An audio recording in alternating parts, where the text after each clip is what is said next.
செல்வம், புகழ் எல்லாம் ஒரு சில நாட்களே. உலகப்பற்று கொண்ட புழுவாக இறப்பதை விட கடமை என்னும் களத்தில் உயிர் விடுவது மேலானது. நீங்கள் உண்மையிலேயே என் குழந்தைகளானால் எதற்கும் அஞ்சி நடுங்க மாட்டீர்கள். தீயில் குதிப்பதற்கும் தயாராக இருந்து காரியத்தை முடியுங்கள். உறங்குகிறவர்களை எழுப்ப அதிர்ச்சிகள் தேவைதான்.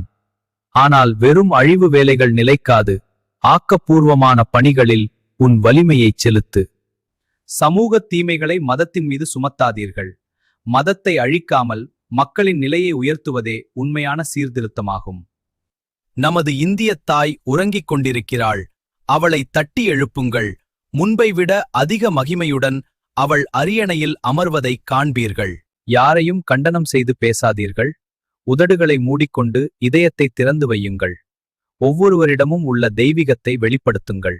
மனிதன் எந்த அளவுக்கு உயர்ந்தவனாகிறானோ அந்த அளவுக்கு அவன் கடுமையான சோதனைகளையும் கடந்தாக வேண்டும். சவால்களைக் கண்டு அஞ்சாதே. வேதிப்பொருட்கள் தாமாகவே படிகங்களாக மாற்றமடைவது போல உயர்ந்த கருத்துக்களை மக்களிடம் கொண்டு சேர்ப்பதே நம் வேலை. மாற்றம் தானாகவே நிகழும்.